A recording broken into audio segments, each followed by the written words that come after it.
The world's climate scientists tell us that the highest safe level of emissions would be around 350 parts per million of carbon dioxide and greenhouse gases in the atmosphere. We're already at 400.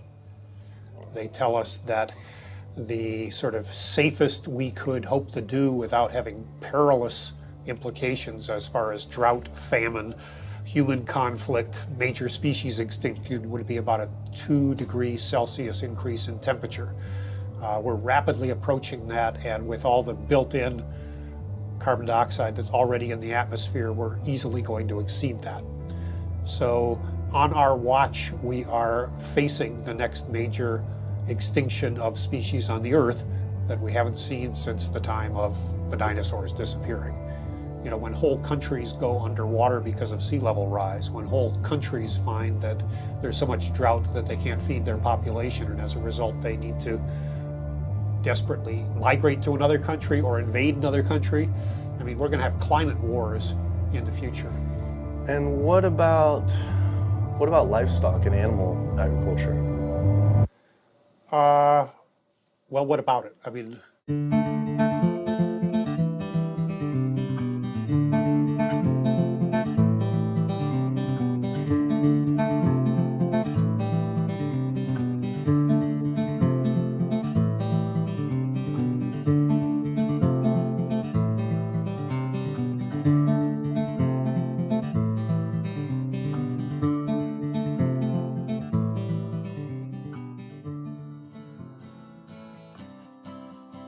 My name's Kip.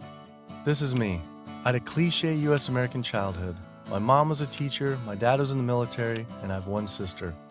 I played all the sports growing up, but I always loved the outdoors and camping. Life was simple, not a care in the world. And then this guy showed up. Like so many of us, I saw his film An Inconvenient Truth about the impacts of global warming, and it scared the emojis out of me. In Al Gore's film, he describes how our Earth is in peril. Climate change stands to affect all life on this planet. From monster storms, raging wildfires, record droughts, ice caps melting, acidification of the oceans, to entire countries going underwater. That could all be caused by humans' demands on the Earth. With scientists warning unless we take drastic measures to correct our environmental footprint, our time on this planet may be limited to only 50 more years. I wanted to do everything I could to help. I made up my mind right then and there to change how I lived and to do whatever I possibly could to find a way for all of us to live together, in balance with the planet sustainably forever. I started to do all the things Al told us to do. I became an OCE, Obsessive Compulsive Environmentalist. I separated the trash and recycling. I composted, changed all the light bulbs, took short showers, turned the water off when I brushed my teeth, turned off lights when leaving a room, and rode my bike instead of driving everywhere. But as the years went by, it seemed as if things were getting worse. I had to wonder, with all the continuing ecological crisis facing the planet, even if every single one of us adopted these conservation habits, was this really going to be enough to save the world? It just seemed that there was something more to the story. I thought I was doing everything I could to help the planet. But then, with one friend's post, everything changed. The post sent me to a report online published by the United Nations stating that cows produce more greenhouse gases than the entire transportation sector. This means that raising cattle produces more greenhouse gases than all cars, trucks, trains, boats, planes combined, 13% compared to 18% for livestock. This is because cows produce a substantial amount of methane from their digestive process. Methane gas from livestock is 25 to 100 times more destructive than carbon dioxide from vehicles. Here, I'd been riding my bike everywhere to help reduce emissions, but it turns out there's more to climate change than just fossil fuels. I started doing more research. The UN, along with other agencies, reported that not only did livestock play a major role in global warming, it is also the leading cause of resource consumption and environmental degradation destroying the planet today. How is it possible I wasn't aware of this? I thought this information would be plastered everywhere in the environmental community. I went to the nation's largest environmental organizations' websites, 350.org, Greenpeace, Sierra Club, Climate Reality, Rainforest Action Network, Amazon Watch, and was shocked to see they had virtually nothing on animal agriculture. What was going on? Why would they not have this information on there? It seemed the main focus for many of these groups was natural gas and oil production, with fracking being the latest hot issue due to water usage and contamination. Hydraulic fracturing for natural gas uses an incredible amount of water. A staggering 100 billion gallons of water is used every year in the United States. But when I compared this with animal agriculture, raising livestock just in the US consumes 34 trillion gallons of water. And it turns out the methane emissions from both industries are nearly equal. Living in California, a state plagued by drought and water shortages, water use is a major concern for many of us. The average Californian uses about 1,500 gallons per person per day. About half of that is related to the consumption of meat and dairy products. So meat and dairy products are incredibly water intensive, in part because the animals are using very water intensive grains. That's what they eat. And so all of the water embedded in the grain and that the animal eats essentially is considered part of the virtual water footprint of that product. I found out that 1/4 pound hamburger requires over 660 gallons of water to produce. Here I've been taking these short showers trying to save water, and to find out just eating one hamburger is the equivalent of showering 2 entire months. So much attention is given to lowering our home water use, yet domestic water use is only 5% of what is consumed in the US versus 55% for animal agriculture. That's because it takes upwards of 2,500 gallons of water to produce 1 pound of beef. I went on the government's Department of Water Resources Save Our Water campaign, where it outlines behavior changes to help conserve our water, like using low-flow shower heads, efficient toilets, water-saving appliances, and fixed leaky faucets and sprinkler heads, but nothing about animal agriculture. When I added up all the government's recommendations, I was saving 47 gallons a day. But still, that's not even close to the 660 gallons of water for just one burger. I wanted to see if I could somehow talk with the government about this. Just calling to see if we could schedule an interview. Yeah, that would be good. What does your schedule look like this afternoon or tomorrow afternoon? Tomorrow afternoon could be good. For the urban environment, there are a lot of things that can be done. Indoor, using low-flow shower heads, low-flow faucets, efficient toilets, efficient water using appliances. All those are really good areas that can help quite a lot. But the biggest water savings is from outdoor. We have to be mindful of the way we use water. We have to use it as efficiently as possible. We have to protect its quality, and we have to be good stewards of the environment that depend on water. And checking the sprinklers. A lot of time we get a lot of leaks and broken sprinklers and things like that that wastes water. And those are the areas that there's a lot of room for conservation. It kept on coming up. A lot was of animal agriculture. Can you comment on that at all, about how much that plays a role in water consumption and pollution?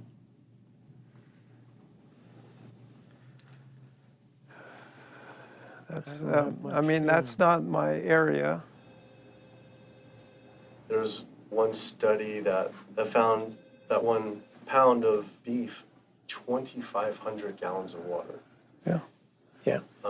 Eggs is 477 gallons of water, and cheese almost 900 gallons. I mean, I guess it's one simple, why isn't it on Save Our Water? It's kind of like if you went to someone's house and my neighbor has a faucet, dripping, and then you see this giant hose turn full blast until 660 gallons of water are shooting out into the street, flooding the entire street. I think I would say, hey, turn that off, please. It seems like it's a huge thing that we could be doing by far more than anything else. Just like if that is really the case. I think that the water footprint of animal husbandry is greater than other activities. There's no ifs, and, or buts about it.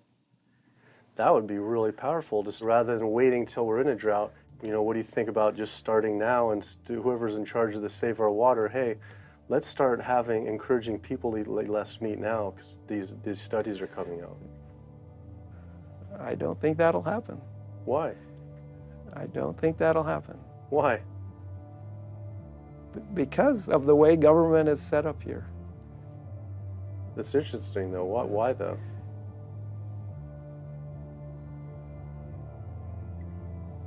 One is water management, and the other one is behavior change. Behavior of taking showers and not watering your lawn and doing all that, that's behavior. Yeah. Wow. Clearly the government did not want to talk about this issue. Their inability to answer, along with the environmental organization's silence on the topic of animal agriculture, made it seem something more was going on. I started doing more investigating on the impacts of livestock and found out the situation was actually worse than I had thought.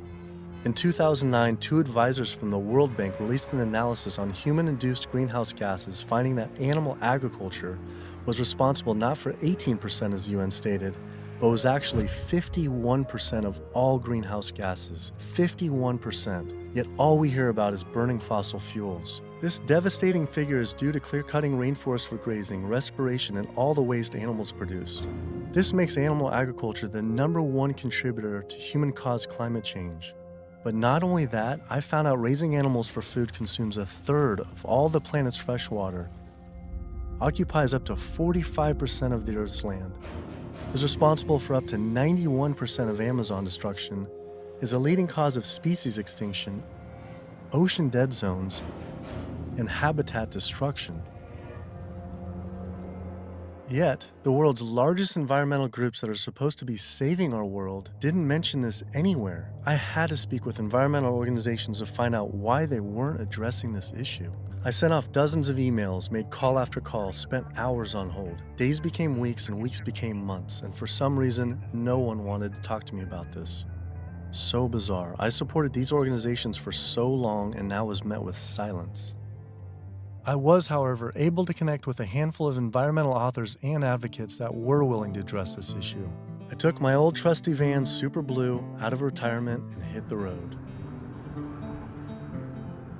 So my calculations are that without using any gas or oil or fuel ever again from this day forward, that we would still exceed our maximum carbon equivalent greenhouse gas emissions, the 565 gigatons, by the year 2030, without the electricity sector even, or energy sector even factored in the equation, all simply by raising and eating livestock. If you reduce the amount of methane emissions, the level in the atmosphere goes down fairly quickly, and within decades, as opposed to CO2. If you reduce the emissions to the atmosphere, you don't really see a signal in the atmosphere for 100 years or so. The single largest contributor to every known environmental ill known to humankind: deforestation, land use, water scarcity, the destabilization of communities, world hunger.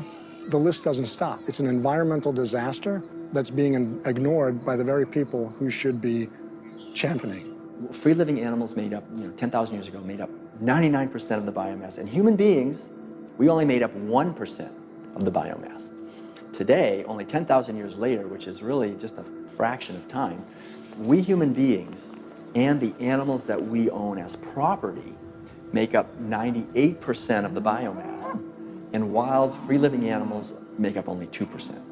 We've basically completely stolen the world, the earth, from free-living animals to use for ourselves and our cows and pigs and chickens and factory farmed fish, and the oceans have been even more devastated. Concerned researchers of the loss of species agree that the primary cause of loss of species on our Earth that we're witnessing is due to overgrazing and habitat loss from livestock production on land, and by overfishing, which I call fishing, in our oceans.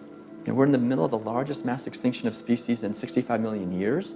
The rainforest is being cut down at the rate of an acre per second.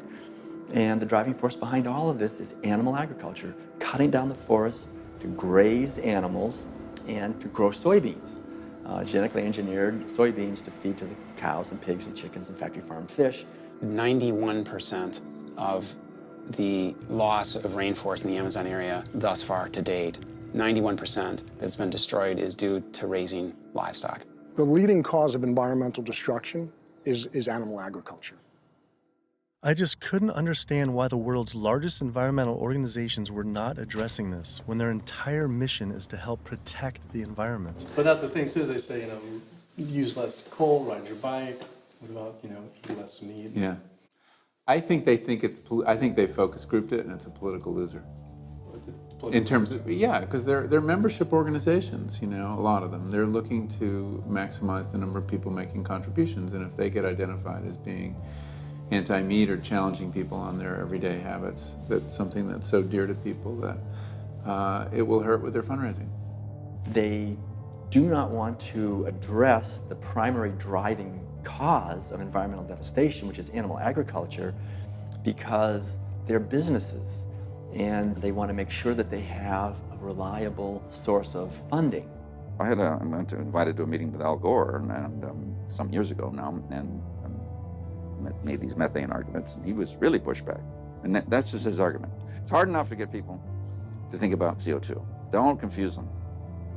I think that the problem with a lot of organizations that are focused and have a laser focus don't go off message because they don't want to piss off another whole group of people that will make their lives difficult. If you listen to the majority of the major environmental organizations, they're not telling you to do much besides live your life the way you've been living it, but change your light bulb from time to time, drive less, use less plastic, recycle more. It's better for their fundraising and better for their profile to create a victim and perpetrator sort of plot line. It's like when we talk about the fact that when we have a dysfunctional family and the father is an alcoholic, that's the one thing no one talks about. Everybody goes around that, and yet it's the one thing that's causing the devastation in the relationships in the family, because no one wants to talk about it. How could these organizations not know? I mean, the issue is right in front of them. It's unmistakable at this point. And just like these organizations, they're falling over themselves to show the general public that climate change is human-caused. And in doing so, they completely fail to see what's right in front of them, that animal agriculture, raising and killing animals for food, is really what's killing the planet. That was it. No more emails, no more phone calls. I had enough. I realized if I wanted answers, I would have to go to these organizations' headquarters in person. Hi, how's it going? We're doing a full-length feature documentary, and it's on sustainability and animal agriculture plays a role. And we're seeing if we can talk to David Barr. Barr? Yeah. Okay. Do you have an appointment with him? We've been trying for it's almost 2 months, and we haven't even had one receptive email or anything. So we're seeing if we can just set something up. Let me just get They sent out their PR person instead. She refused to be filmed and told us to turn off the camera, but promised someone from their rainforest, ocean, and climate change departments would all speak with us, finally. Next stop was to give Sierra Club a visit. Turns out they were a bit more receptive to me showing up at their doorstep. Hey, how's it going? With the climate change, what's the leading cause of that? Well, it's basically burning too many fossil fuels. So coal, natural gas, oil, tar sands, oil shale, all these new exotic fuels that are kind of hybrids between them. But that's basically what is loading up the atmosphere. So we have this greenhouse effect where the heat is getting trapped and the temperatures are soaring at a rate that has never existed in the history of the Earth. And what about livestock and animal agriculture? Well, what about it? I mean, we do just research. A couple of the UN report says it's more. Livestock accounts for more than all transportation put together. A recent 2009 World Watch report, livestock causes 51% of all greenhouse gas emissions. Yeah, well, it is a big issue, and we need to address that as well. But, there's just so many different potential sources of methane and carbon emissions. If the number one leading cause is animal agriculture and meat consumption, then doesn't that need to be the number one focus, if not the number two? Well, That's your assessment. Our assessment is different. That was bizarre. So Greenpeace got back with me today and said, "It was great to meet with you yesterday. I've spoken with various people here at Greenpeace about your request, but I'm afraid we're not going to be able to help this time. Thanks again, and we wish you the best of luck." Greenpeace's response reminded me of the statistic that 116,000 pounds of farm animal excrement is produced every second in the United States alone. That is enough waste per year to cover every square foot of San Francisco, New York City, Tokyo, Paris, New Delhi, Berlin, Hong Kong, London, Rio de Janeiro, Delaware, Bali, Costa Rica, and Denmark combined. Livestock operations on land has caused created more than 500 nitrogen-flooded dead zones around the world in our oceans, comprise more than 95,000 square miles of areas completely devoid of life. So any meaningful discussion about the state of our oceans has to always begin by frank discussions about land-based animal agriculture, which is not what our conservation groups, Oceana being the largest one in the world right now, the most influential, as well as others, that's not what is at the apex of their discussions. I went on my favorite ocean protection organization's website, Surfrider Foundation, to see what they were doing about this. Mostly what I found were campaigns about plastic bags and trash, but nothing about animal agriculture. What is the number one coastal water quality issue polluter? Yeah, I mean, a lot of it, it's actually, we call it the toxic cocktail, because it really is this sort of diffuse source. So it's, heavy metal from tires and brakes and cars, heavy metals. It is these herbicides and pesticides. So it's really it's kind of picking up the everything we leave on the ground and collecting it together and pushing it out into the ocean. So it's hard to actually target like one thing. When we're doing our research on this particular one and runoff, and just kind of increasingly as we're interviewing more and more people, it keeps coming up. The animal agriculture as being, and we read animal agriculture as being the number one water polluter, considerably by more than any other. Yeah, that's interesting. I think, I guess it depends on the regions that you focus on, like the urban areas, which is sort of like where we are here in Southern California. We don't see that because there's not a lot of sort of agricultural farms, but if you look in the mid-Atlantic, sort of Maryland, Virginia, North Carolina, that region, I know there's a lot of poultry farms and a lot of hog farms, and it's a huge waste issue. I was surprised that not only did they not focus on farm runoff, but they also didn't mention any campaigns about how our oceans are in near collapse. The UN reported that 3/4 of the world's fisheries are overexploited, fully exploited, or significantly depleted due to overfishing. The oceans are under siege like never before, and marine environments are in trouble. And if we don't wake up and do something about it, we're going to see fishless oceans by the year 2048. That's the prediction from scientists. The fact that when people look at fishing, sometimes they're only looking at the fact of the animals who are actually consumed by humans, and we're not necessarily looking at all the animals who are caught in the drift nets, all the other animals who are killed in the industry. And when you look at even the shrimping industry has done a lot to devastate the planet as well in terms of breaking down natural barriers that we have to protect the islands. We're at over 28 billion animals were pulled out of the ocean last year. They're not ever given a chance to recover. They can't recover. They don't multiply that quickly. They don't, they don't come back. We're not giving them an opportunity. The oceans are in complete collapse. The large fish species are nearing extinction. The way fishing is done today to feed the demand for 90 million tons of fish is primarily through massive fish nets.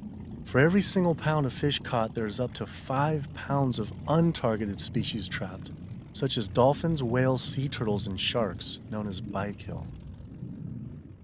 If we were to imagine this same sort of practice happening on the African savanna, targeting gazelle, but in the process scooping up every single lion, giraffe, ostrich, and elephant, nobody would stand for it.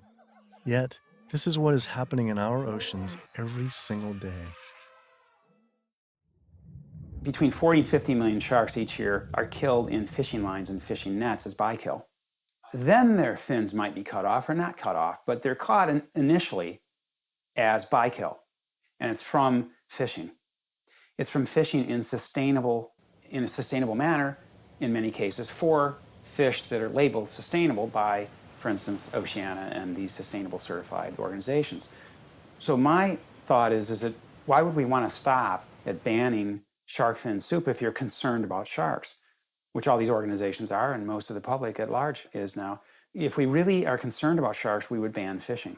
I went on the world's largest ocean conservation group's website, Oceana, to see what they were doing about this. On their site, along with a TED Talk by CEO Andy Sharpless, I was astounded to read they actually recommend that one of the best ways to help fish is to eat fish. With the world's fish population in near collapse, this seems like saying the best way to help endangered pandas is to eat pandas. I couldn't understand how Oceana could say we could remove close to 100 million tons of fish per year, and that could somehow be sustainable and good for our oceans. Many of the species that are nearing extinction have done so, are being ravaged and becoming nearly extinct in a declining fashion and haven't recovered on the watch of Oceana and on the watch of Marine Stewardship Council, and very much on the watch of Monterey Bay Aquarium Seafood Watch, which I mentioned in one of my lectures. That's they're aptly named because that's what they're doing. They're sort of watching this happen instead of aggressively halting it.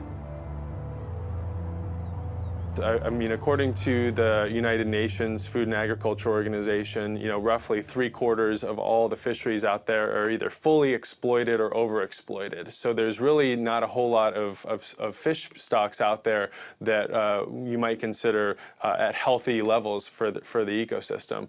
Watching Andy's TED Talk gave about feeding the world. In 1988, fish catch, as you mentioned, peaked at 85 million tons. How is it possible that we can sustainably catch 100 million tons by 2050, regardless if it's in a farm or if it's in the ocean? If for every pound of fish you're taking out, you're essentially taking out 5 pounds of wild fish, no matter whether it's a pond or it's in the ocean. How can that be sustainable?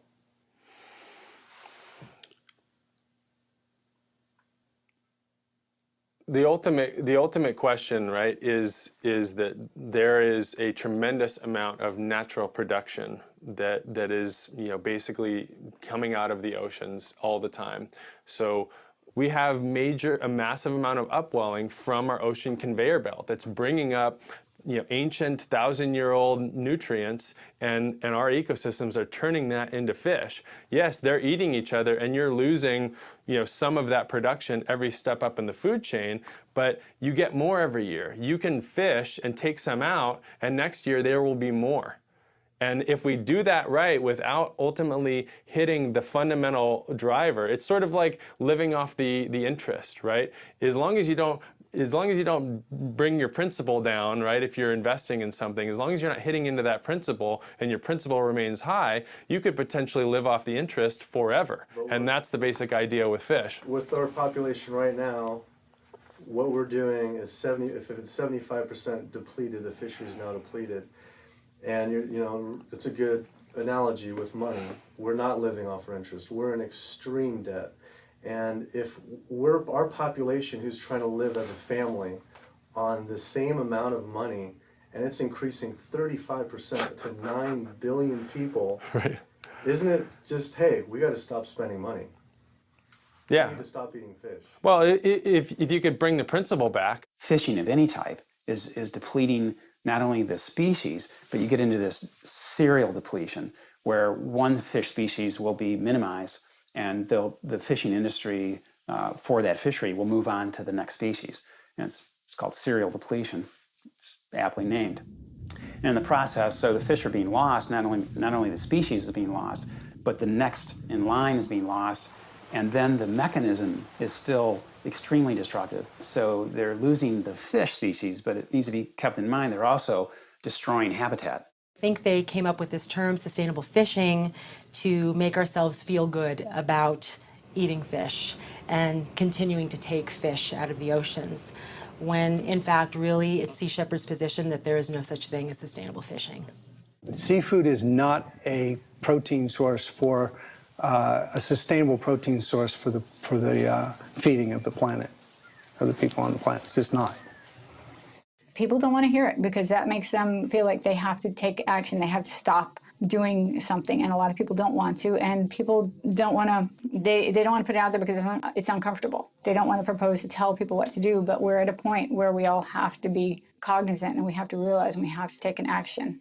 Our founder, Captain Watson, likes to say, if the oceans die, we die. That's not a tagline, that's the truth. Perhaps the only other ecosystem that is being destroyed at such a rapid rate are the world's rainforests. Our global rainforests are essentially the planet's lungs. They breathe in CO2 and exhale oxygen. An acre of rainforest is cleared every second, and the leading cause is to graze animals and grow their feed crops. That is essentially an entire football field cleared every single second. And it is estimated that every day, close to 100 plant, animal, and insect species are lost due to rainforest destruction.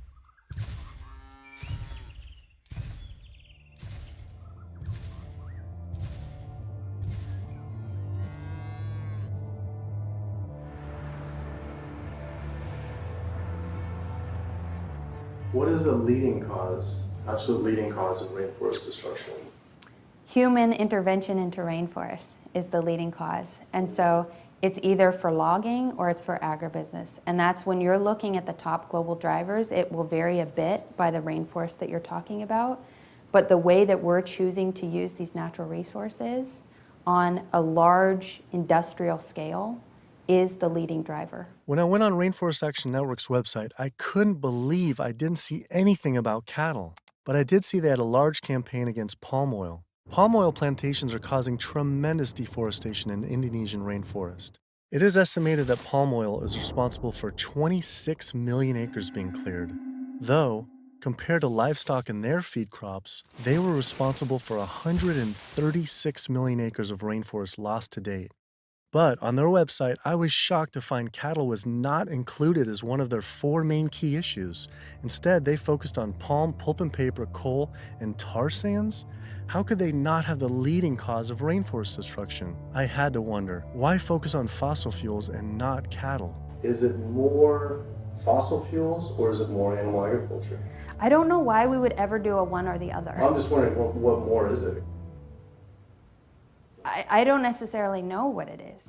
Could the executive director of one of the world's largest rainforest protection groups honestly not know what was going on? Or even worse, were they hiding it on purpose? And if so, why? I immediately went to Amazon Watch to see if they would say what the leading cause of rainforest destruction truly is. The most biologically and culturally diverse place on the planet is under massive attack right now. The Amazon rainforest itself could be gone in the matter of the next 10 years. What is the leading cause of rainforest destruction? The leading cause of rainforest destruction, I would say, well, just to put it into the context of what Amazon Watch works on, there's many drivers of deforestation, as we call them. Many different reasons and ways that the rainforests are destroyed. The ones that cause the most damage and are the most widespread are mega projects, such as oil and gas pipelines, such as mining projects, such as mega dam projects. We're not talking about... I felt like I was going in circles with all these groups, as if I were stuck in some strange Cowspiracy twilight zone where no one could talk about cows. I couldn't believe these organizations just wouldn't say what the leading cause of rainforest destruction truly is. I had to ask one more time. It's hard to say what is a leading cause of deforestation of the Amazon because they're all destructive: oil and gas, mining, dams, agriculture. But in terms of land use, in terms of the amount of land that is destroyed by when we talk about, in comparison, all those different causes of deforestation, what is causing the most trees to fall, for example, I think it would definitely be agriculture. Unfortunately, one of the biggest causes of deforestation Definitely in the Brazilian Amazon is agribusiness, cattle grazing, and soy production in particular. This is really what's going on. Why do you think that's like no Greenpeace or no one's really saying the whole story? The whole story about one of the main cause of deforestation.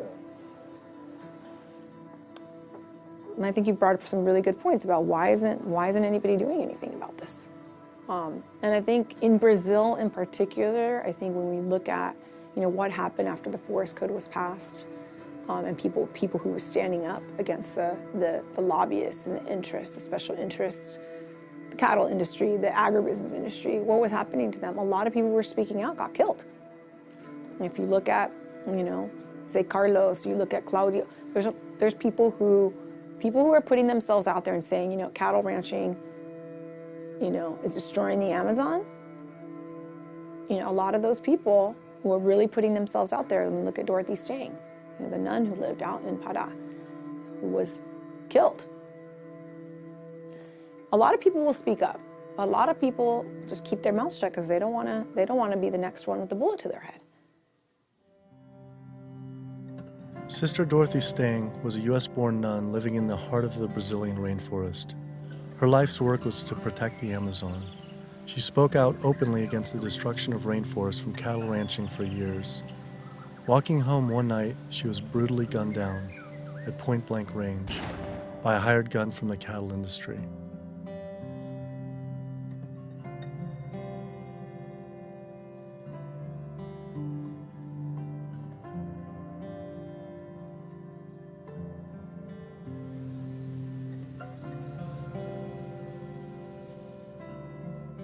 After Greenpeace's initial denial for an interview, I wrote again, begging they reconsider. Greenpeace got back again and said again, I'm afraid we've explored the options here in terms of helping you and are not going to be able to be involved this time. You mentioned you were also speaking to Oceana. I'm sure they'll be able to give you some great quotes about ocean-related issues. Thanks again for thinking of us. Unbelievable. With Greenpeace unwilling to be interviewed, I had to find a different avenue for answers. There's something really fishy going on over there.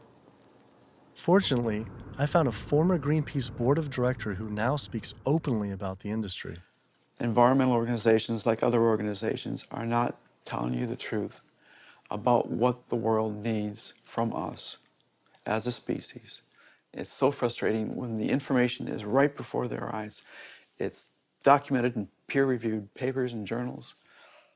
It's there for everybody to see, but the environmental organizations are refusing to act.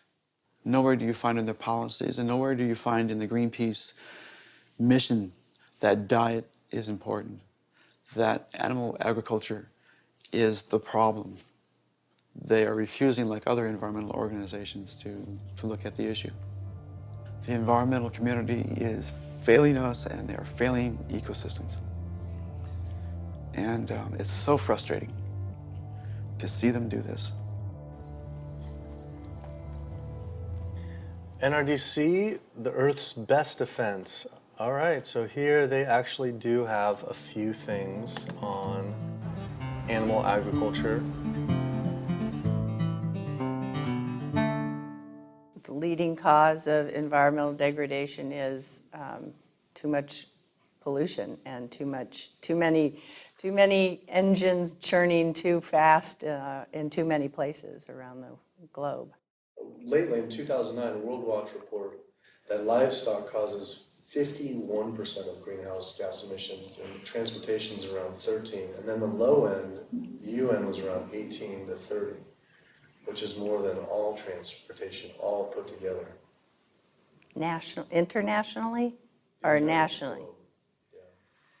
Yeah, I think energy production and transportation are still major sources. So I think, I guess I'm not going to comment on that because I'm not familiar with those numbers. So it's, don't quote me on this, but that's cow farts. That's what, I think what that is. I think that's cow farts.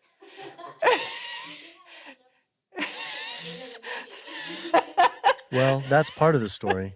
Methane production from cows and other livestock's flatulence is a major contributor, but mostly it is due to deforestation and the waste they produce, which is 130 times more waste than the entire human population, virtually all without the benefit of any waste treatment. NRDC absolutely, as I said, has a big food program. In fact, we just, every year we do the Growing Green Awards, and we recognize food innovators. And this last year, one of the awardees was a sustainable pork producer, actually, that doesn't use any antibiotics, and also the antibiotic use that industrial food production in the United States uses right now. Is, we're giving the majority of antibiotics in the United States are administered to healthy livestock. I wanted to visit one of these sustainable farms. I found the Market Guard grass-fed beef farm on the lush, misty California coast.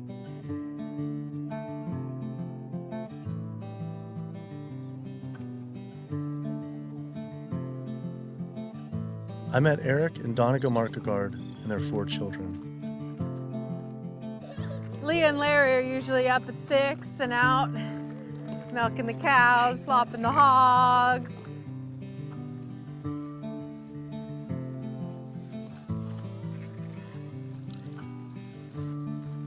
Altogether, we graze about 4,500 acres. And this is our home ranch. And this is 952 acres of that. On average, it's about 1 cow or cow and a calf per every 10 acres. We would produce annually roughly 80,000 pounds of finished plate-ready meat.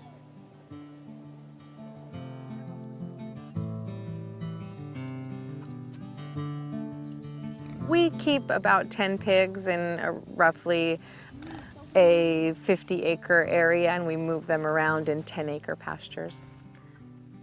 Some people think that pigs are dirty and gross, but I really like them. They know people, and they'll be friends and really nice. And they could be like your best friend, or could be like your sister. See? They know you when you get to know them. I mean, I shouldn't be bonding, but you have to have nice pigs. Why shouldn't you bond with them? Well, because they're gonna turn into bacon. Oh. But these pigs are about 7 months old now. So these bigger ones are getting ready to be killed. Those 2 smaller ones there, they could grow up a few more months. I love animals, and that's why I'm in the meat business. It's what more of society needs to see, is that packaged piece of meat is a living animal, living and breathing creature that, yeah, it's hard. It's hard. But like what Donegal said earlier, we do it because we love them. With the land use, there's anywhere between, with industrial, as low as 2 to 2.5 acres per cow, all the way up to some, depending, it's not as lush as this, up to 35 acres. Yeah, we have a ranch in South Dakota that's 50 acres. 50 acres per? Yeah, it's about 50 acres, yeah. And why is that? Same thing, it was just farmed and robbed of all the nitrogen, the land also was abused, seasonal, and right? it's also seasonal. Is it possible, and is it practical for the whole world to, say, have grass-fed cattle? And like, say, Brazil, where, 80%, supposedly 80% of the rainforest was destroyed for cattle. What are your thoughts on that? They shouldn't be eating beef. If their environment wasn't designed to raise beef, then they shouldn't be eating it. Yeah. How do you offset the carbon footprint of livestock?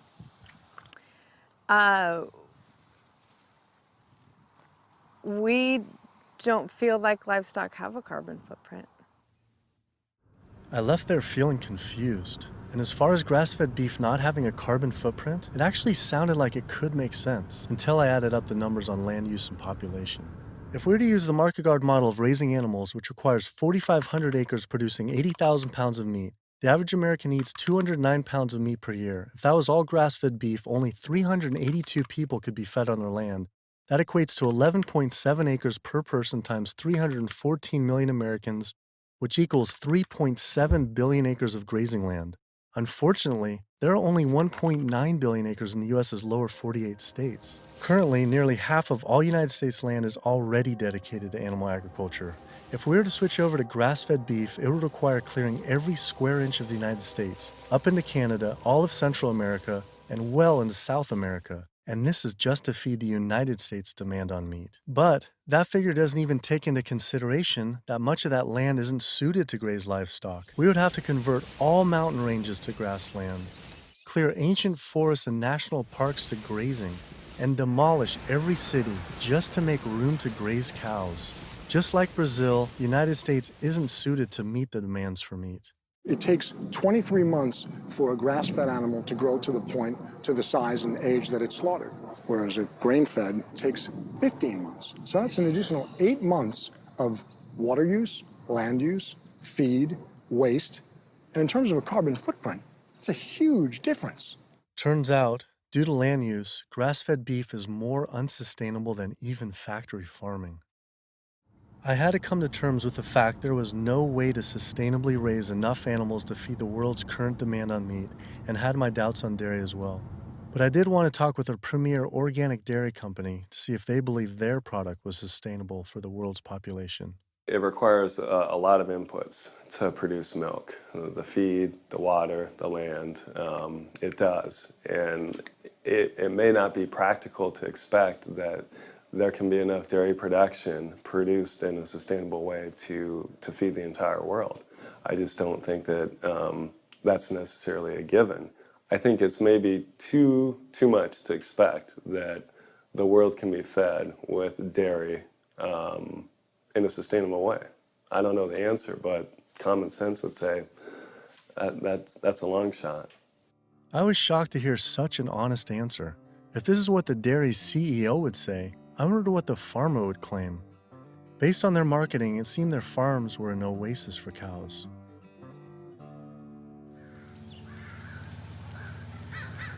It was not what I expected.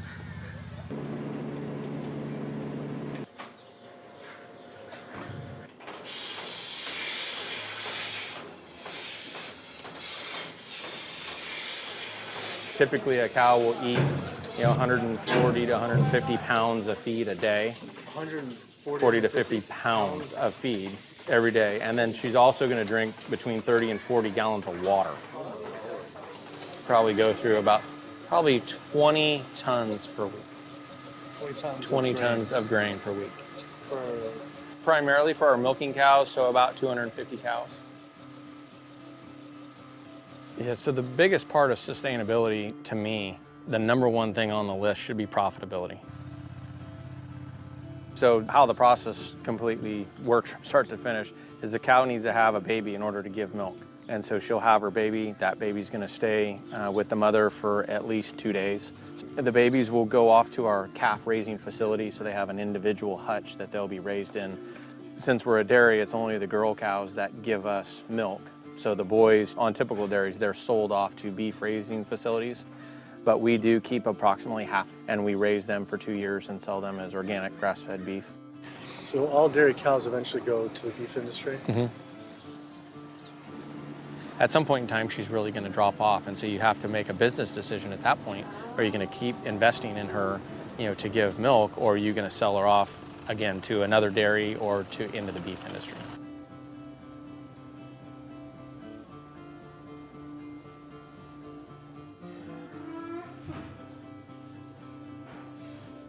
There's very few places on this planet that have this type of environment. But the demand on dairy-based protein in the world is only going to increase. And there's not enough land on the planet to do this type of dairying around the world. It's just the environment is not going to be that way. The land's not there. So I guess on a global scale, a conclusion would be dairy is not sustainable. Unless we start digging up houses and putting pastures back. And the only way to start digging up houses and development is to have less people. But we only know that population is going to continue to grow. So that means more commercial dairying, I'm sure. Either that or some low demand by the people. Yeah, or some other product's going to take its place. I mean, we see there's all sorts of soy milks and almond milk and a lot of other products that are coming out and different blends. Where you take juices and proteins, and I think you'll see a lot more of that. He was right. How could cow's milk be sustainable? For when 1 gallon of milk, it takes upwards of 1,000 gallons of water to produce. Doing research on grass-fed livestock, I kept coming across the work of Alan Savory. Almost a third of the planet's land is becoming desert, with the vast majority due to livestock grazing. Savory claims that the best way to reverse this desertification is to actually graze more animals. This reminded me of Oceana saying the best way to help fish is to eat fish. This is the same man, during the 1950s, working as a research officer for the game department of what is now Zimbabwe, came up with a theory, in spite of scientific evidence, that actually elephants were the cause of desertification there. And his solution was convincing the government to kill 40,000 elephants. Yet, after 14 years of relentless slaughter, the conditions only got worse. His theory was wrong. The culling finally ended, but not until tens of thousands of elephants and their families were killed. This is not someone I would ever take ecological advice from.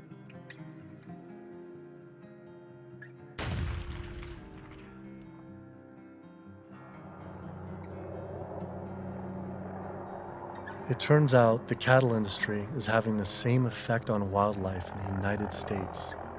The government has been rounding up horses en masse, and we now have more wild horses and burros in government holding facility, 50,000 wild horses and burros in government holding facilities than we have free on the range. Basically, you have ranchers who get to graze on our public lands for a fraction of the going rate. So they're getting like this huge tax subsidy. It's about 1/15 of the going rate.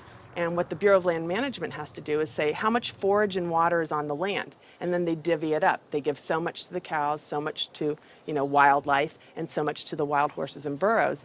And what we see is the lion's share of the forage and water is going to the livestock industry. And then they scapegoat the horses and burros and say, oh, there are too many horses and burros, let's remove them. I always tell people that wild horses and burros are just one of the victims of the management of our public lands for livestock, because we also see the predator killing going on. We know wolves are now being targeted by ranchers to get rid of wolves. USDA has aircraft, and all they do is aerial gunning of predators. So all a rancher does is call up and say, I've got a coyote here. They'll come over and they'll shoot the coyote, or they'll shoot the mountain lion, or they'll shoot the bobcat. And this is all for ranching. In Washington State, after cattle were found to be attacked on public lands where they were grazing under permit, Washington State decided to kill the entire wedge pack of wolves. And those wolves were not introduced. They had in-migrated from Canada, but they're no longer there. It starts at the local level with the Bureau of Land Management, but then it goes all the way to Congress. And we see Congress sitting there willing to allow this type of mismanagement of our public lands to continue. It is the insistence of and the lobbying power of the animal agriculture industry that continues to see wolves killed, continues to see an insistence that predators be maintained at a low level that does not benefit ecosystems. I've seen so many pieces of land, I've looked at so many environmental assessments from the Bureau of Land Management where they say the rangelands are not meeting standards. And they say straight up, livestock grazing is a cause for not meeting range standards, and yet they will continue to allow livestock grazing. They're at the very core of making sure that cougars are treed by hounds, and that wolf packs are run down, and that hunting seasons are opened up year-round, and that traps are set so that they can suffer. If anyone cares about wild horses and wildlife and public lands and the environment, you can't ignore the livestock, the impact, the negative impact that livestock grazing is having on our public lands in the West. I've added up the costs of animal food production that the producers don't actually bear themselves. These are the hidden costs or the externalized costs that they impose on society. And those are in categories like healthcare, environmental damage, subsidies, damage to fisheries, and even cruelty. If you take those externalized costs, which are about $414 billion, if the meat and dairy industries were required to internalize those costs, if they had to bear those costs themselves, the costs of the retail prices of meat and dairy would skyrocket. So a $5 carton of eggs would go to $13. A $4 Big Mac would go to $11. The problem with these externalized costs being imposed on society is that whether you eat meat or not, whether you're an omnivore or an herbivore, you are paying part of the costs of somebody else's consumption. So that when somebody goes into a McDonald's and buys a Big Mac for $4, there's another $7 of costs that's imposed on society. I'm paying that. You're paying that, whether you eat meat or not. When you really look at who's benefiting and who's lobbied for this system of agriculture, it's the largest food producers in the country and the largest meat producers. And once they become so large and wealthy, then they can dictate the federal policies around producing food because they have so much political power. Was this why Al Gore, even during his vice presidency, never addressed the issue of animal agriculture and failed to talk about it in his film, An Inconvenient Truth, or his organization, the Climate Reality Project? Was this truth just too inconvenient for even him? I felt let down by the man who inspired me on this entire path. I knew I needed to talk to an animal agriculture lobby group to see what they had to say. If they could silence the government, are they influencing and possibly have connections to these environmental groups as well? Animal Agriculture Alliance, one of the biggest livestock lobby groups in America, has agreed to an interview.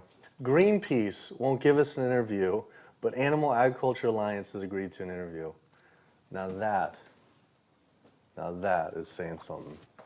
People hear the word GMOs and that's a really scary term, and again, I think agriculture has kind of struggled to explain what that means, but in reality, what we've done is to use technology to make advancements in how we raise crops and how we raise animals. We're not going to feed the world, going back to how it was 100 years ago where all the animals were, pasture fed.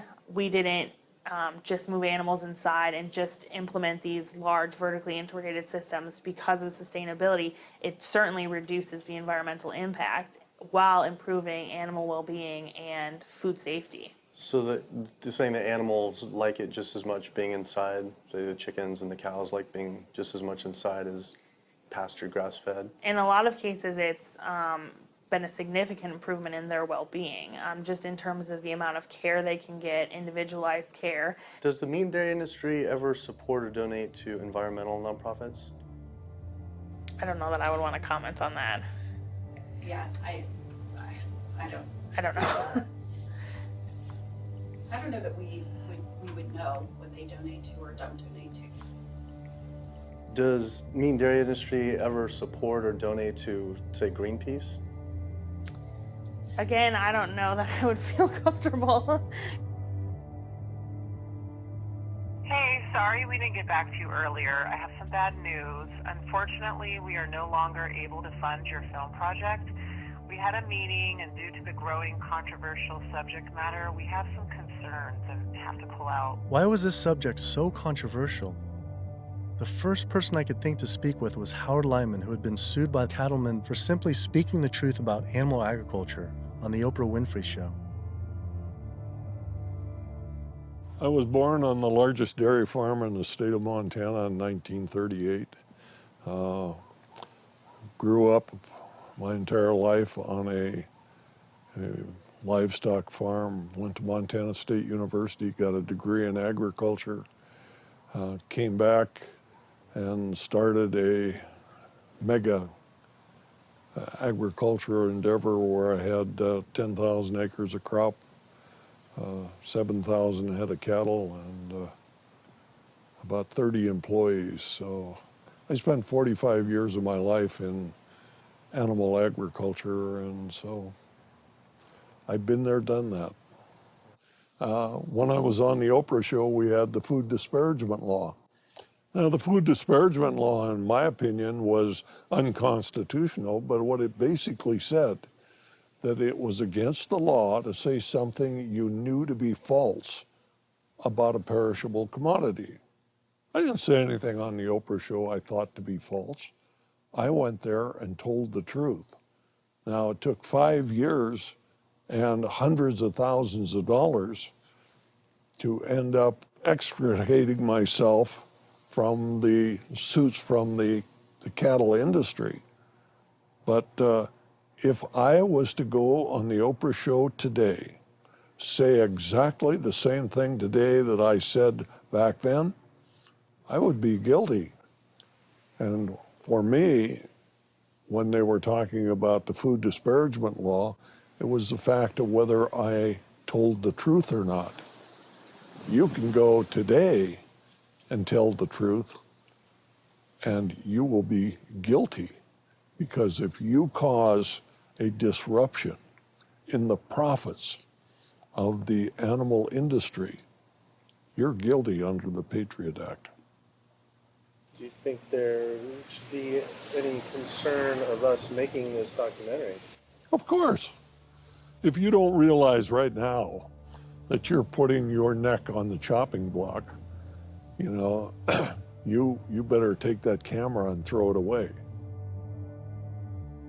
The animal agriculture industry is one of the most powerful industries on the planet. I think most people in this country are aware of the influence of money and industry on politics, and we really see that clearly on display with this industry in particular. Most people would be shocked to learn that animal rights and environmental activists are the #1 domestic terrorism threat, according to the FBI. And why is that? It's a difficult question to answer, why these groups are at the top of the FBI's priorities. I think a big part of it is that they, more than really any other social movements today, are directly threatening corporate profits. You know, when we try to find out how factory farms and how animal agriculture is polluting the environment, they try to claim exemptions to that information, either under national security terms or public safety, trademark issues, business. It's a business secret. We've seen all these attempts to keep people in the dark about what they're actually doing. You know, one of the largest industries on the planet with the biggest environmental impact, trying to keep us in the dark about how it's operating. Through the Freedom of Information Act, we obtained documents from the Counterterrorism Unit that show they are monitoring my lectures, media interviews like this one, my website, my book. Are we at risk filming this and showing it? You're going up against people that have massive legal resources. I mean, it's just overwhelming, the amount of money at their disposal, and you have nothing. And I think that fear is a big part of the tactic as well. Will was right. I was scared. When I learned about the activists being killed in Brazil, I was disturbed, but I felt removed. But to learn about American activists and journalists being targeted by the industry and FBI, my funding being dropped, I was genuinely worried and it hit close to home. Was this why no one was willing to talk about the issue? I decided to take precautionary measures with all the footage I shot.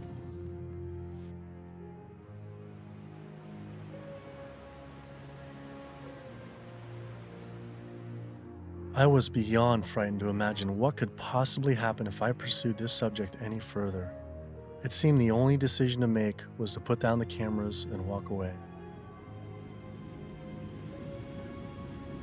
But then, I realized this issue was way bigger than any personal concern I could ever have for myself. This was about all life on Earth hanging in the balance of our actions, and that you either live for something or die for nothing. And I actually had no choice all along. I decided then to surrender not to fear from a secret, but rather to a cause towards truth. I couldn't be like these environmental organizations and sit silently while the planet was being eaten alive right in front of our eyes. I had to stand up and continue on.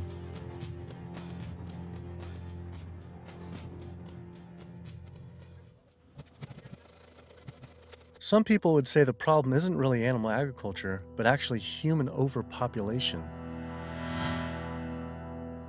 In 1812, there were 1 billion people on the planet. In 1912, there were 1.5 billion. Then, just 100 years later, our population exploded to 7 billion humans. This number is rightly given a great deal of attention, but an even more important figure when determining world population is the world's 70 billion farm animals humans raise. The human population drinks 5.2 billion gallons of water every day and eats 21 billion pounds of food. But just the world's 1.5 billion cows alone drink 45 billion gallons of water every day and eat 135 billion pounds of food. This isn't so much a human population issue, it's a human eating animals population issue. Environmental organizations not addressing this is like health organizations trying to stop lung cancer without addressing cigarette smoking. But instead of secondhand smoking, it's secondhand eating, which affects the entire planet.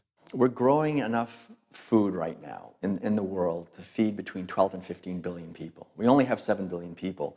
We have roughly 1 billion people starving every single day. Worldwide, 50% of the grain and legumes that we're growing, we're feeding to animals. So they're eating huge amounts of grain and legumes. And in the United States, it's more like closer to 70, 80, depending on which grain it is, about 90% of the soybeans.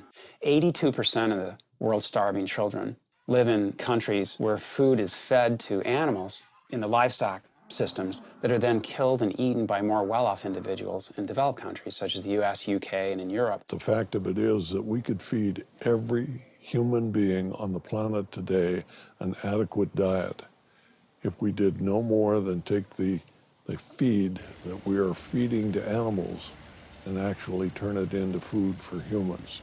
And so somebody trying to justify GMOs, that's like trying to give a drowning man a drink of water. You can produce, on average, 15 times more protein from plant-based sources than from meat on any given area of land, whether it's using the same type of land, whether it's a very fertile area in one area of the world or it's an area that's depleted. If we would reduce the amount of meat we're eating and dairy and eggs, we could allow all these monocropped fields of genetically engineered corn and soybeans to revert back to forest again, to be habitat for animals. You know, anytime somebody tells you that we can't grow food for humans on the land that we're growing feed for animals, this is somebody that is smoking the #1 crop out of California. The fact of it is, if you can grow corn to stuff down the throat of an animal, you can actually grow corn and feed it to a human. You encourage people to eat less meat and for the tremendous resources required and the toll on the environment. And on the animals. And on the animals. And the workers in the system. And it's a brutal system at every level. As the world population continues to grow to almost 9 billion people, do you foresee someday that we might just completely have to stop eating meat altogether? I don't know that we'll completely stop. I think that the amount of meat eaten will decline. There's no way to support 9 ounces per person per day, which is what Americans are eating now. If the Chinese alone decide they want to eat that much, and they've decided they want to eat that much, we just can't. We don't have enough world to produce the grain to generate that much meat. I think a plant-based diet is the most sustainable. But what do you recommend for 9 billion people can eat for the planet to not only sustain but to thrive? Would you throw out a number like an ounce, 1 ounce? Per meat? And including dairy, I don't think I don't know enough. But yeah, it would be on the order of a couple ounces a week. It's not going to be the way we're eating it now. We're gorging on meat. We're eating huge amounts. And does that include cheese too? Yeah. 2 ounces total? Yeah, cheese and milk. 2 ounces a week. Only 2 ounces a week seem like nothing. People could probably raise that in their own backyard. Maybe backyard farming was a sustainable solution. I have 42 ducks. I started off with 3 ducks 3 years ago, and then those burdened into a population. I buy a 75-pound bag of seed. And that seed bag will last me right now about 2 weeks. The ducks now that we're going to be culling are about 2 years old. When you're living with them, they get used to you. They're not intimidated or whatever, and so they make all their vocal sounds like natural. Go down. Easy, easy, easy, easy. Okay. Now we're gonna keep you. Run. These two go first. Being smart-wise, compared to a chicken, they're probably the same.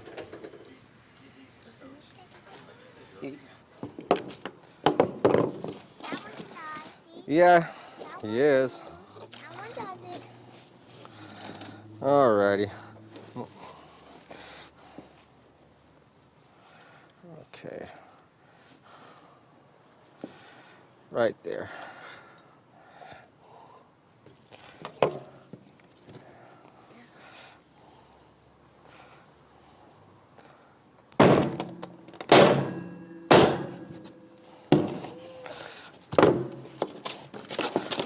That's going to be a little gruesome.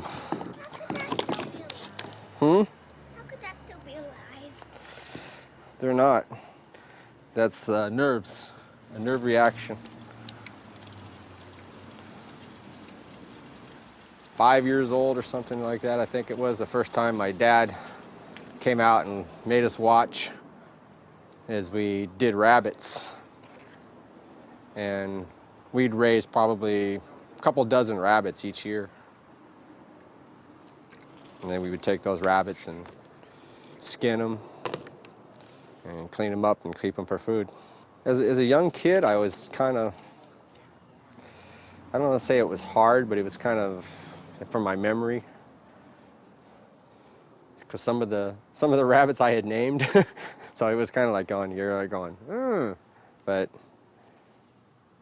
after doing it a couple of times, you kind of just learn it's just something that has to be done.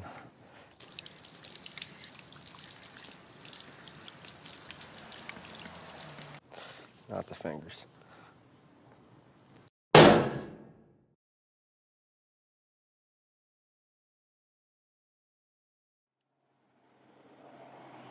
just can't do it. I don't think I could have someone else do it for me. If I can't do it, I don't want someone else doing it for me. And then sustainability, for sustainability, 75 pounds is 2 pounds per, so it's a pound per week per duck. 52 weeks, 110, so it's 110 pounds of food for 1 to 1.5 pound of meat. So on a sustainability issue, it's 100 to 1. And that grain gets, you know, who knows where that grain comes from. But I mean, when it gets to this point, it's not even about sustainability. It was just, you know, I don't feel real good inside. It's the first time I've ever seen that. So, kind of, yeah.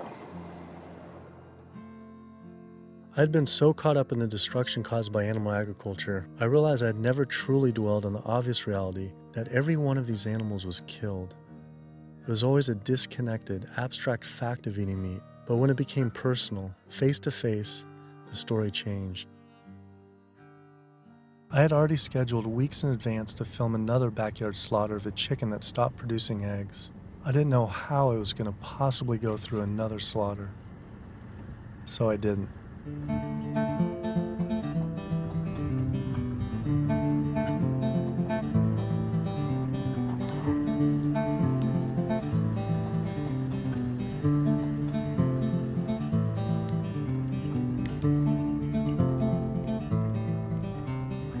Animal Place is a farm animal sanctuary in Northern California that focuses on rescuing animals from the animal agriculture industry.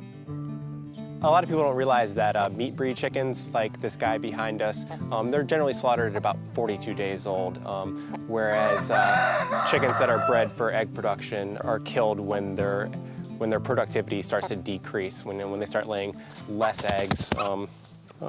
And that generally happens about 18 months to 20 months. It doesn't matter if you buy caged eggs from hens on cage-free farms or free-range farms or pasture-based farms. Hi, Carol. It doesn't matter. It turns out there's a successful movement of sustainable animal alternative food producers based right here in California, funded by big names like Bill Gates and Biz Stone. When you imagine all those egg-laying hens eating all that soy and all that corn, you have an energy conversion ratio at about 38:1. Whereas alternatively, you can find plants. And you can grow those plants and you can convert those plants into food. And the energy conversion ratio for the plants that we're using to replace the eggs is about 2:1 compared to 38:1 for eggs. So our explicit goal is to have the maximum amount of impact by creating this new model that makes the global egg industry entirely obsolete. We're making the Omega products and proving that we can make better tasting food that's great for you, and it takes 1/20th of the land and resources that dairy do. If I could tell you that you could have the fiber structure of meat, the satiating bite of meat, the protein, and all the nutritional benefits of meat without actually having animal protein itself. And by doing that, you could address climate change. You could address the human health epidemics that we're seeing. You could address animal welfare, and you could address natural resource conservation. Would you make the change? But what if people just ate less animal products, like going meatless on Mondays? When you go meatless on Monday, if you ascribe to that campaign, you're essentially contributing to climate change, pollution, depletion of our planet's resources, and your own health, then on only 6 days of the week instead of 7. You're creating a false justification, clearly a false sense of justification for what you're doing on those other 6 days of the week. So in other words, we really shouldn't be resting on our laurels of what you do right only 1/7 of the time. You can't be an environmentalist and eat animal products, period. Kid yourself if you want. If you want to feed your addiction, so be it. But don't call yourself an environmentalist. I knew I had to stop eating all animal products. I wanted to help the planet be sustainable, but I needed to sustain myself. I had doubts about being healthy and not eating meat, dairy, and eggs. All I knew was a standard American diet I grew up on. Is it even possible to be a healthy vegetarian or vegan?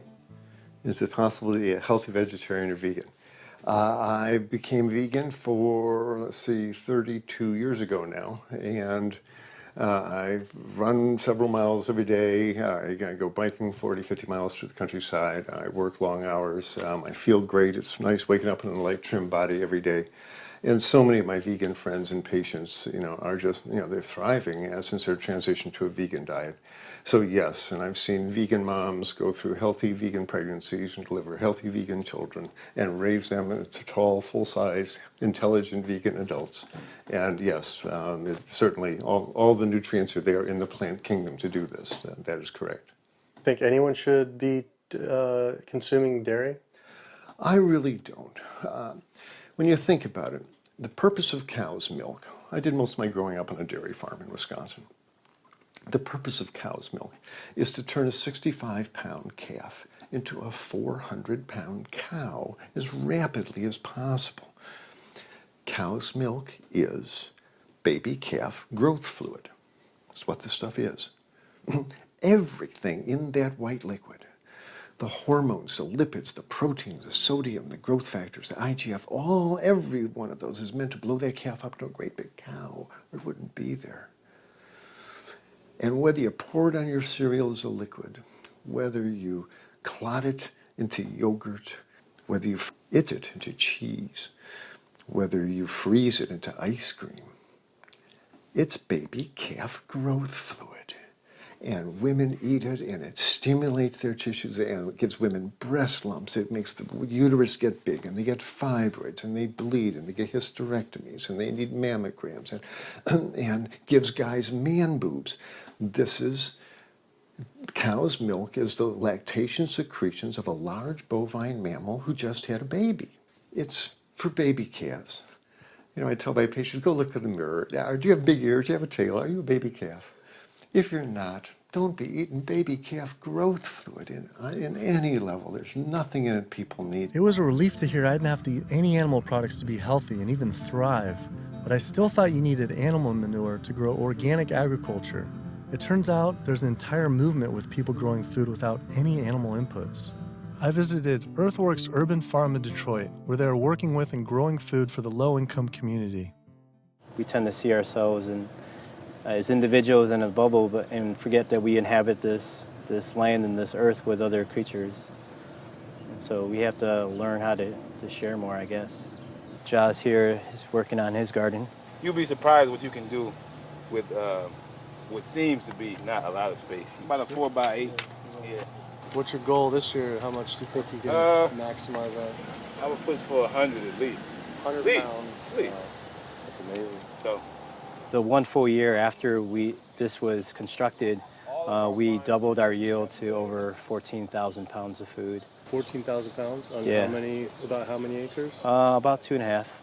So as much food as we produce and we grow, or the earth helps us grow, is we also have to return those nutrients back to the soil. So we like to think of our work as being regenerative, that we're putting as much life-giving substance in the ground as we're taking out. So just kind of healthier and safer to use vegetarian or vegetable composting and stuff? Yeah, that's what we found. But also because it takes less time and it's a lot easier to manage. A lot easier, yeah. Yeah. And the soil is just as rich. No. Yeah, absolutely. Not only is it the organic more compassionate, it's also more efficient. And in a society with this many billions of people, we need to be as efficient as possible. Some people might go back and say, if we embrace this primitive approach of only wild animals everywhere, and we go back to like a hunter-gatherer system, that sounds great. But that was 10 million people on the entire continent. Maybe a little bit more, a little bit less, no one really knows. Today, now, we have what? We have 320 million in the US, 25 million in Canada, another 100 and so many million in Mexico. So North America is up to almost 450 million people. Trying to figure out a way to bring animal agriculture in balance with 450 million hungry people is impossible. This is amazing. I didn't believe it when I first learned it, but 216,000 more people are born to the planet every day. Every day. It's extraordinary.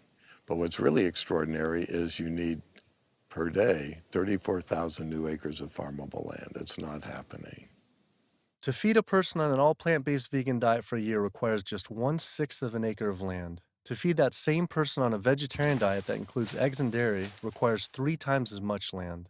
To feed an average U.S. citizen's high-consumption diet of meat, dairy, and eggs requires 18 times as much land. This is because you can produce 37,000 pounds of vegetables on 1.5 acres, but only 375 pounds of meat on that same plot of land.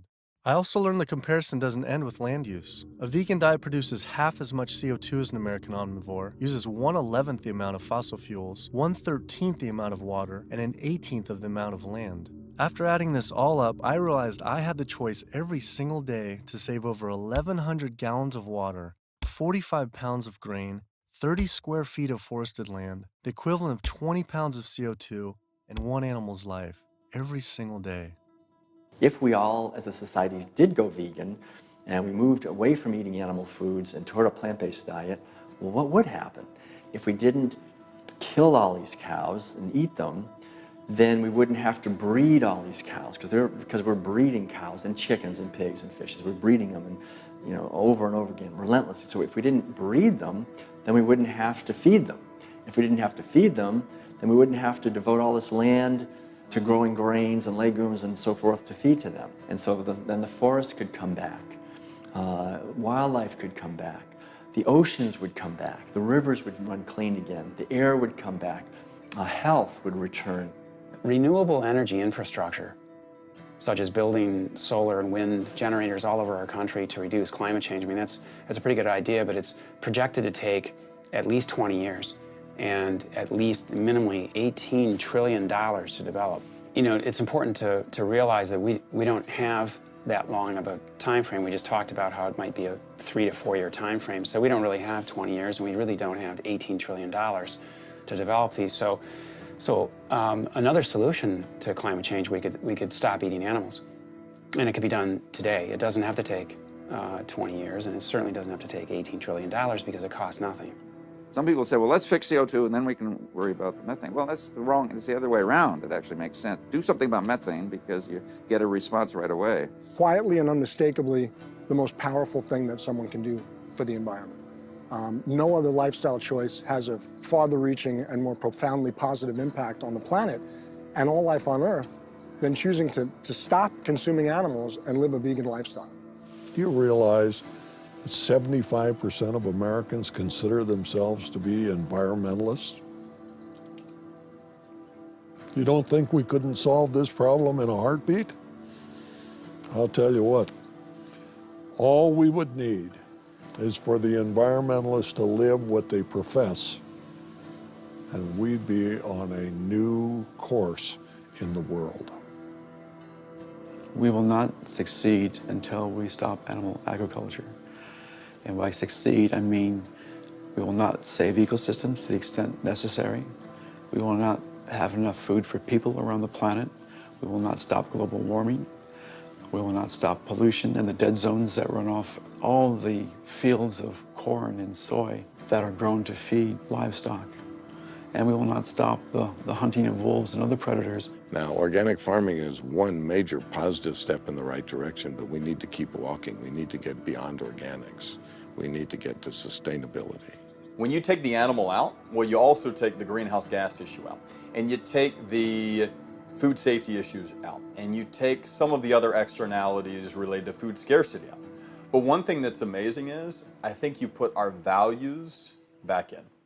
You put values like compassion and integrity and kindness, values that are natural to human beings. You put that in. You build that back into the story of our food. And I think as this begins to progress, I think it also helps people to pause before they eat that egg, before they eat that steak, before they eat that chicken nugget, and ask themselves, is that really what they want? Or do they actually want something more? I had to come to the full conclusion the only way to sustainably and ethically live on this planet with 7 billion other people is to live an entirely plant-based vegan diet. I decided instead of eating others, to eat for others. At first, like these environmental groups, I was afraid of what it'd mean to change, but now I embrace it. All this talk about sustainability sounded like our planet was on some sort of life support, and I don't want her to simply survive or to sustain, but to thrive.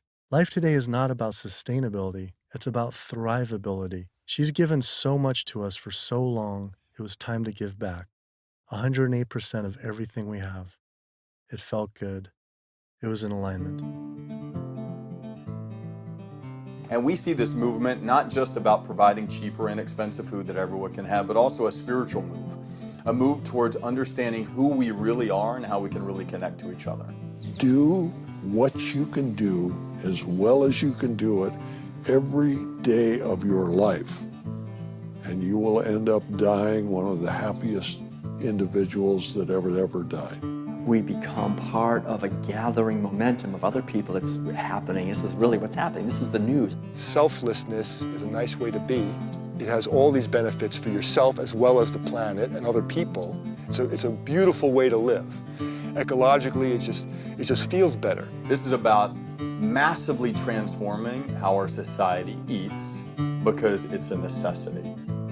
It's acting on what we know and acting kindly and gently on the whole planet and with other people to accomplish the goals of living better.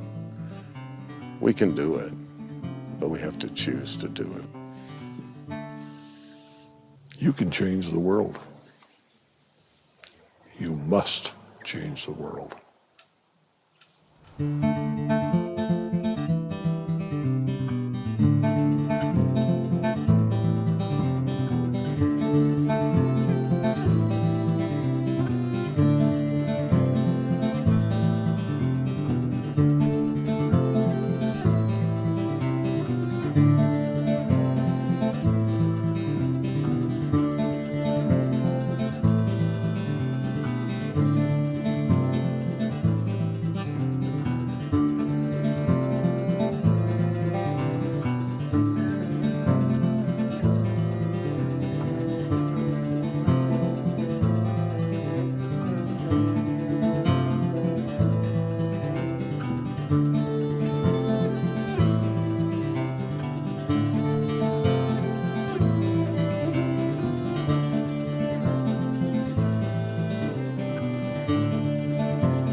Thank you.